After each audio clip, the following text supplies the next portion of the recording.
Aircel. ఇప్పుడు teenage లో ఉండే మొబైల్స్ యూజ్ చేస్తున్న వారికి ఈ పేరు తెలియకపోవచ్చు, విని కూడా ఉండకపోవచ్చు. కానీ ఒక 10 ఏళ్లు వెనక్కి వెళ్లి చూస్తే ఆ టైంలో కాలేజీ చదువుతున్న కాలేజీ స్టూడెంట్లలో దాదాపుగా సగం మంది పైనే ఈ ఎయిర్సెల్ నెట్వర్క్ ని వాడి ఉంటారు. అప్పట్లో టాటా డొకోమో, యూనినార్, ఎయిర్సెల్ ఇవన్నీ మిడిల్ క్లాస్ వాళ్ళ బడ్జెట్ సేవింగ్ నెట్వర్క్లు. ఇంటర్నెట్ ఖరీదైన ఆ రోజుల్లో ఇవే యూత్ ని, మిడిల్ క్లాస్ వాళ్ళని మనీ విషయంలో ఎంతగానో సేవ్ చేశాయి. అలాంటి గొప్ప నెట్వర్క్ల్లో ఒకటైన ఎయిర్సెల్ అనేది ప్రస్తుతం కనుమరుగైపోయింది. ఈ వీడియోలో ఎయిర్సెల్ గురించిన చాలా అద్భుతమైన విషయాలను మీతో పంచుకోబోతున్నాము.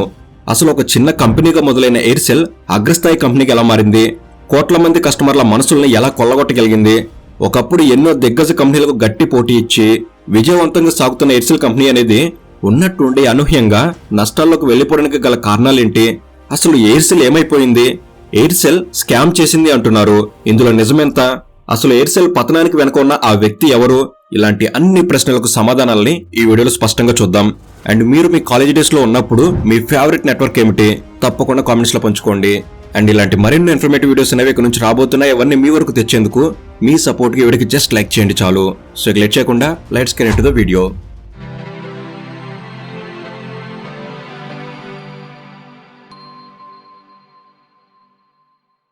ఎయిర్సెల్ ఈ కంపెనీని స్థాపించింది చిన్న కన్నన్ శివశంకరన్. వీరు ఒక తమిళ వ్యక్తి. వీరు ఒక మధ్యతరగతి కుటుంబంలో జన్మించారు. ఈయన తన చదువులు పూర్తి చేసుకున్న తర్వాత 1980ల కాలం ప్రారంభంలో ప్రస్తుతం చెన్నై పెట్రోలియంగా ఉన్న అప్పటి ఎంఆర్ఎల్ కంపెనీలో ఫ్యాబ్రికేషన్ మేనేజర్ గా పనిచేశాడు. ఆ తర్వాత 1985వ సంవత్సరంలో స్టెర్లింగ్ కంప్యూటర్స్ ను కొనుగోలు చేసి కంప్యూటర్ రంగంలో ఎంతో మార్పును తెచ్చి మంచి పేరు తెచ్చుకున్నారు. ఆ కాలంలో ఇండియాలో కంప్యూటర్ పరిశ్రమ వృద్ధి చెందుతున్న దశలో ఉండగా తక్కువ ఖర్చుతో వినియోగదారులకు సరిపడిన విధంగా పీసీలను అందించడంలో స్టెర్లింగ్ కంప్యూటర్స్ ఒక కీలక పాత్ర పోషించింది. ఈ స్టెర్లింగ్ కంప్యూటర్స్ ద్వారా వ్యాపార రంగంలో విజయాన్ని, గుర్తింపుని సాధించగలిగారు శివశంకరన్ గారు. ఆ తర్వాత 1990లో చివరి దశకంలో భారతదేశంలో టెలికమ్యూనికేషన్ యొక్క మార్కెట్లో ఉద్భవిస్తున్న అవకాశాలను గుర్తించిన శివశంకర్ గారు టెలికమ్యూనికేషన్ రంగంలో కూడా అడుగు పెట్టాలనుకున్నారు. దీంతో 1999వ సంవత్సరంలో ఎయిర్సెల్ అనే కంపెనీని ప్రారంభించారు. తక్కువ ధరల్లో గ్రామీణ ప్రాంతాల్లో కూడా టెలికాం సర్వీసులు అందించడమే ప్రధాన ధ్యేయంగా శివశంకరన్ గారు ఎయిర్సెల్ స్థాపించారు. ఇక ఎయిర్సెల్ ప్రారంభ సమయంలో తమిళనాడులో మాత్రమే సేవలు అందించడంపై దృష్టి పెట్టింది. టెలికమ్యూనికేషన్ రంగంలో సేవలను అందించడంలో ఎలా అయినా విప్లవాత్మక మార్పులు తీసుకురావాలని ఆయన నిర్ణయించుకున్నారు. ఇందులో భాగంగా గ్రామీణ ప్రాంతాలు, తరచుగా ఇతర టెలికాం కంపెనీలు దృష్టి కాందిన ప్రాంతాలని ఎయిర్సెల్ ప్రధాన లక్ష్యాలుగా మార్చుకుంది. ఇక ఎయిర్సెల్ 1999వ సంవత్సరంలో నుంచి తమిళనాడులో సేవలు అందించడం ప్రారంభించింది. ముఖ్యంగా కస్టమర్ సాటిస్ఫాక్షన్ మరియు అఫోర్డబుల్ ప్రైజెస్ మీద దృష్టి పెట్టిన ఎయిర్సెల్ కొద్ది కాలంలోనే తమిళనాడులో మంచి గుర్తింపు సాధించింది. హై క్వాలిటీ నెట్వర్క్ కనెక్టివిటీని అందుబాటు ధరలోకి తీసుకురావడంతో తక్కువ కాలంలోనే ఎక్కువ మంది ప్రజలను ఎయిర్సెల్ చేరుకోగలిగింది. దాంతో తమిళనాడులో విజయవంతంగా టెలికాం సర్వీసులు అందించిన ఎయిర్సెల్ ఆ తర్వాత ఇతర రాష్ట్రాల్లో కూడా టెలికాం సేవలు అందించాలని నిర్ణయించుకుంది. ముందుగా తమిళనాడు మరియు దక్షిణ భారతదేశంలో బలమైన స్థానాన్ని ఏర్పరచుకుంది. ఇక ఆ తర్వాత దేశవ్యాప్తంగా విస్తరించాలని ఆకాంక్షించింది. ఆ పనిలో భాగంగా భారతదేశంలోని అన్ని టెలికాం సర్కిళ్లలో కంపెనీని ఆపరేట్ చేయడానికి పాన్ ఇండియా లైసెన్స్ ను పొందింది. పాన్ ఇండియా లైసెన్స్ పొందిన తర్వాత ఎయిర్సెల్ తన సేవల్ని దేశవ్యాప్తంగా విస్తరించే పనిలో భాగంగా తమిళనాడులో ఎయిర్సెల్ విజయానికి కారణమైన వ్యూహాలని దేశవ్యాప్తంగా అమలు చేసింది. తక్కువ ధరల టారిఫ్ ప్లాన్లు, క్వాలిటీ నెట్వర్క్ కనెక్టివిటీ మరియు కస్టమర్ సెంట్రిక్ ఆఫర్లను ప్రజలకు ఇవ్వడంతో దేశవ్యాప్తంగా ఎయిర్సెల్ కి మరింత గుర్తింపు దక్కింది. అయితే ఈ సమయంలోనే ఎయిర్సెల్ కంపెనీకి భారతీ ఎయిర్టెల్, టాటా డొకోమో, వొడాఫోన్ మరియు రిలయన్స్ కమ్యూనికేషన్ వంటి టెలికాం దిగ్గజాల నుంచి తీవ్ర పోటీ ఎదురైంది. అయినప్పటికీ ఆ సమయంలో కొన్ని వినూత్న వ్యూహాలను అమలు చేయడంతో తీవ్రమైన పోటీ ఉన్నా కానీ తనకంటూ మార్కెట్లో ఒక సుస్థిరమైన స్థానాన్ని, కస్టమర్స్ యొక్క నమ్మకాన్ని ఎయిర్సెల్ సాధించగలిగింది. ముఖ్యంగా ఇతర టెలికాం కంపెనీలు ప్రధానంగా నగర ప్రాంతాల్లో ఉన్న వినియోగదారులను లక్ష్యంగా పెట్టుకుని సేవలను అందించడంపై దృష్టి సారించగా ఎయిర్సెల్ మాత్రం గ్రామీణ ప్రాంతాల వైపు అడుగులు మళ్లించింది. గ్రామీణ ప్రాంతాల్లో నెట్వర్క్ కొరత ఉండటం, అలాగే టెలికాం సేవలు అందుబాటులో లేకపోవడం వల్ల ఆ ప్రాంతాల యొక్క ప్రజలు ఎప్పటి నుంచో టెలికాం సర్వీసుల గురించి ఎదురు చూస్తున్నారని గ్రహించిన ఎయిర్సెల్ మిగతా కంపెనీలలాగా అర్బన్ ఏరియాస్ లో కాకుండా టెలికాం సర్వీసులను అందుబాటులో లేని గ్రామాల్లో తమ సేవలు అందించడం ప్రారంభించింది. అంతేకాకుండా ఎయిర్సెల్ మిగతా కంపెనీల నుండి వచ్చే పోటీని తట్టుకోవడానికి ఆ టెలికాం కంపెనీల కంటే తక్కువ ధరల్లో ప్లాన్లను వినియోగదారులకు అందించడం ద్వారా ప్రత్యేక గుర్తింపును సాధించింది. ఇక క్రమంగా మొబైల్ సేవలనేవి భారతదేశంలో లగ్జరీ నుంచి రోజువారీ అవసరంగా మారుతున్న కాలంలో ఎయిర్సెల్ వినియోగదారుల అవసరాలను ముందే అర్థం చేసుకుని ఆచరణాత్మకమైన నిర్ణయాలు తీసుకుంది. ఇందులో భాగంగానే ఎయిర్సెల్ ప్రత్యేకంగా తన తక్కువ ధరల టారిఫ్ ప్లాన్లను తీసుకురావడంతో పాటు ప్రజలకు అందుబాటులో ఉండే విధంగా ప్రీపెయిడ్ మరియు పోస్ట్ పెయిడ్ ప్లాన్లతో కొన్ని ప్రదేశాల్లో అన్లిమిటెడ్ కాలింగ్ వంటి వినూత్న ఫీచర్లను ప్రవేశపెట్టింది. ఈ ఆఫర్లు వినియోగదారులను ఎంతగానో ఆకర్షించాయి. ముఖ్యంగా ఎక్కువ సమయం పాటు మాట్లాడే వినియోగదారులకు ఇది పెద్ద ప్రయోజనంగా మారింది. తక్కువ ఖర్చుతో ఎక్కువ ప్రయోజనాలు పొందేందుకు రూరల్ మరియు అర్బన్ కస్టమర్లు పెద్ద సంఖ్యలో ఎయిర్సెల్ వైపు ఆకర్షితులయ్యారు. ఆ కాలంలో ఎయిర్సెల్ తక్కువ ధరల్లో అందరికి అందుబాటులో ఉండే కాల్ ప్యాకేజీలను అందించి భారత టెలికాం రంగంలో గొప్ప మార్పును తీసుకొచ్చింది. ఈ ప్యాకేజీల ద్వారా కస్టమర్స్ ఆర్థిక భారం లేకుండా కావలసినంత సమయం ఫోన్లో మాట్లాడే స్వేచ్ఛను పొందగలిగారు. ఇది ఎయిర్సెల్ను ప్రత్యర్థి కంపెనీల కంటే ఒక అడుగు ముందుండేలా చేసింది. పట్టణ ప్రాంతాల యువతకి, గ్రామీణ వినియోగదారులకి మరియు మధ్యతరగతి కుటుంబాలకి ఎయిర్సెల్ యొక్క ఈ ప్లాన్లు బాగా నచ్చాయి. ఇలా ఎయిర్సెల్ దేశవ్యాప్తంగా తన కస్టమర్స్ బేస్ ని విజయవంతంగా విస్తరించగలిగింది. ఈ విధంగా ఎయిర్సెల్ తన వినూత్న ఆఫర్ల ద్వారా దేశవ్యాప్తంగా కస్టమర్ల విశ్వాసాన్ని గెలుచుకుంది మరియు తనకంటూ ప్రత్యేకమైన గుర్తింపును సొంతం చేసుకుంది. అయితే 2010లో భారత ప్రభుత్వంతో 3G స్పెక్ట్రమ్ కోసం ఆన్లైన్ బిడ్డింగ్ లో పాల్గొని పశ్చిమ బెంగాల్, తమిళనాడు, ఢిల్లీ మరియు మహారాష్ట్ర వంటి ముఖ్యమైన సర్కిళ్లలో 3G సర్వీసులు అందించే అవకాశాన్ని ఎయిర్సెల్ గెలుచుకుంది.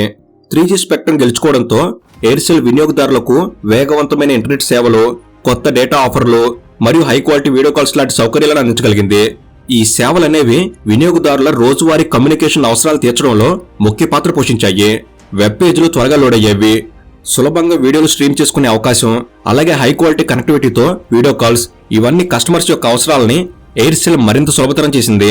3G సేవలు అందించడం వల్ల ఎయిర్సెల్ కొత్త కస్టమర్లను ఆకర్షించడంలో, అలాగే మార్కెట్లో తన స్థానాన్ని మరింత బలపరుచుకోవడంలో విజయాన్ని సాధించింది. దాంతో 2011 నాటికి ఎయిర్సెల్ 60 మిలియన్ల సబ్స్క్రైబర్లను దాటి భారతదేశంలోని టాప్ 5 టెలికాం ఆపరేటర్లలో ఒకటిగా నిలిచింది. కానీ 2014 వరకు అగ్ర టెలికాం కంపెనీల్లో ఒకటిగా ఉన్న ఎయిర్సెల్ ఆ తర్వాత కేవలం 4 సంవత్సరాల వ్యవధిలోనే పూర్తిగా నష్టాల్లోకి కూరుకుపోయి 2018 నాటికి కంపెనీ తీవ్ర ఆర్థిక సమస్యలను ఎదుర్కొంటూ దివాలా తీసింది. అసలు ఉన్నట్టుండి ఎయిర్సెల్ ఎందుకు దివాలా తీసింది అనే ప్రశ్నకు సమాధానం మనం తెలుసుకోవాలంటే సమయంలో కొంచెం వెనక్కెళ్ళాలి. 2006లో ఎయిర్సెల్ కంపెనీ యొక్క ఫౌండర్ అయిన సి శివశంకరన్ గారికి మరియు మలేషియన్ కంపెనీ అయిన మ్యాక్సిస్ కి మధ్య జరిగిన బిజినెస్ ట్రాన్సాక్షన్ ఎయిర్సెల్ కంపెనీని బాగా ప్రభావితం చేసింది. మొదట ఎయిర్సెల్లో 74% వాటాని ఎయిర్సెల్ ఫౌండర్ అయిన శివశంకరన్ గారు కలిగి ఉండేవాళ్ళు. అయితే 2006లో శివశంకరన్ గారు 3,400 కోట్లకు తన 74% వాటాని మలేషియా కంపెనీ అయిన మ్యాక్సిస్ అమ్మేశారు. దీంతో మెజారిటీ షేర్స్ మలేషియన్ కంపెనీకి వెళ్లిపోవడంతో ఎయిర్సెల్ కంపెనీ యొక్క అధికారం కూడా ఆ మలేషియన్ కంపెనీ సొంతం చేసుకుంది. అప్పట్లో ఈ విషయం ఎటువంటి సమస్యకు కారణం కాకపోయినా ఈ సంఘటన జరిగిన 6 సంవత్సరాల తర్వాత శివశంకరన్ గారు అప్పటి communication and information technology minister అయిన దయానిధి మారన్ తనని కంపెనీ ఆయనకు అమ్మాలని బలవంతం పెట్టినట్టు సిబిఐకి ఆరోపణ చేశారు. వీరు చెప్పింది ఏంటంటే ఒకవేళ తాను తన కంపెనీని అమ్మడానికి నిరాకరిస్తే ఎయిర్సెల్ కి 2G స్పెక్ట్రమ్ పర్మిషన్ ఇవ్వమని ఆయన బెదిరించినట్టుగా శివశంకరన్ గారు పేర్కొన్నారు. సరిగ్గా శివశంకరన్ గారు ఎయిర్సెల్ కంపెనీ షేర్స్ ని మ్యాక్సిస్ కంపెనీకి అమ్మిన వెంటనే మ్యాక్సిస్ కంపెనీ దయానిధి మారన్ కుటుంబానికి చెందిన సన్ టీవీలో 740 కోట్లు ఇన్వెస్ట్ చేశారు. ఈ పెట్టుబడి ఎయిర్సెల్ షేర్స్ అమ్మకానికి బదులుగా సన్ టీవీకి వచ్చిన లాభం అని శివశంకరన్ గారు పేర్కొన్నారు.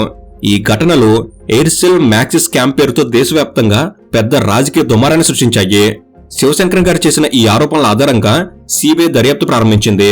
సిబిఐ తమ విచారణలో దయానిధి మారన్ మరియు ఆయన కుటుంబ సభ్యులు మ్యాక్సిస్ కమ్యూనికేషన్ నుంచి లాభం పొందినట్లు ఆరోపణలు చేసింది. దయానిధి మారన్, సంగీత మారన్ మరియు సన్ టీవీ గ్రూప్ పేరిట పెద్ద మొత్తంలో పెట్టుబడులు వచ్చినట్లు సిబిఐ గుర్తించింది. 740 కోట్ల రూపాయల పెట్టుబడులు సన్ టీవీ నెట్వర్క్ లో ఇన్వెస్ట్ చేయబడినట్లు ఆధారాలు లభించాయి. ఈ ఎయిర్సెల్ మ్యాక్సిస్ స్కామ్ యొక్క విచారణని సుప్రీంకోర్టు ప్రస్తుతానికి తాత్కాలికంగా నిలిపివేసింది. ఇక ఎయిర్సెల్ యొక్క అధికారం మ్యాక్సిస్ కంపెనీకి వచ్చిన కొత్తలో మ్యాక్సిస్ కంపెనీ ఎయిర్సెల్ ని భారతదేశంలోని ఇతర రాష్ట్రాలకు విస్తరించడానికి ప్రయత్నించింది. ఎయిర్సెల్ తన సేవల్ని పాన్ ఇండియా స్థాయికి తీసుకురావడానికి మ్యాక్సిస్ పెద్ద ఎత్తున పెట్టుబడులు పెట్టింది. కానీ ఆ తర్వాత ఎయిర్సెల్ కంపెనీ పరిస్థితి పూర్తిగా మారిపోయింది. Aircel Maxis scam, 2G spectrum scam లాంటి వివాదాల్లో న్యాయపరమైన సమస్యలు ఎదురవడంతో కంపెనీపై తీవ్ర ప్రభావం చూపించాయి. వినియోగదారుల నమ్మకం నెమ్మదిగా తగ్గిపోవడం ప్రారంభమైంది. అదే సమయంలో ముఖేష్ అంబానీ ప్రవేశపెట్టిన జియో భారతీయ టెలికాం రంగాన్ని పూర్తిగా మార్చేసింది. Free 4G data, unlimited calls వంటి రెవల్యూషనరీ ఆఫర్లతో జియో మార్కెట్లోకి రావడంతో టెలికాం రంగంలో తీవ్రమైన పోటీ పెరిగింది. ఈ పరిణామాల వల్ల మార్కెట్లో నిలబడేందుకు ఎయిర్సెల్ కి మార్గాలు తక్కువయ్యాయి. దాంతో పోటీని తట్టుకోలేక మ్యాక్సిస్ కంపెనీ కూడా పెట్టుబడులు పెట్టడాన్ని నిరాకరించింది. రెవెన్యూలు తగ్గిపోవడం, అప్పులు పెరగడం, అలాగే మార్కెట్లో తన స్థానాన్ని కోల్పోవడం అనేది ఎయిర్సెల్ ని ఆర్థికంగా మరింత ఇబ్బందుల్లోకి నెట్టివేసింది. దాంతో చివరికి ఎయిర్సెల్ నష్టాల నుండి బయటపడలేకపోయింది. ఈ పరిస్థితుల్లో 2018 నాటికి ఎయిర్సెల్ తన కార్యకలాపాలు నిలిపివేసి భారతదేశ టెలికాం రంగం నుంచి పూర్తిగా తప్పుకుంది. అలా టెలికమ్యూనికేషన్ రంగంలో ఎయిర్సెల్ కంపెనీ ప్రస్థానం ముగింపుకొచ్చింది. సో ఇది ఫ్రెండ్స్, ఈ వీడియో అనేది మీరు కొన్ని కొత్త విషయాలు తెలుసుకోవడంలో ఎంత కొంత ఉపయోగపడిందని నేను భావిస్తున్నాను. ఈ వీడియో కనుక మీకు నచ్చినట్లయితే జస్ట్ లైక్ చేయండి చాలు. ఇలాంటి మరెన్నో ఇన్ఫర్మేటివ్ వీడియోస్ ఇక్కడ నుంచి రాబోతున్నాయి. అవన్నీ మీ వరకు చేరేందుకు తప్పకుండా మన తెలుగు నాలెడ్జ్ సబ్స్క్రైబ్ చేసుకుని బెల్ ని ఆల్లో పెట్టుకోగలరు. Thank you for watching. Have a good day.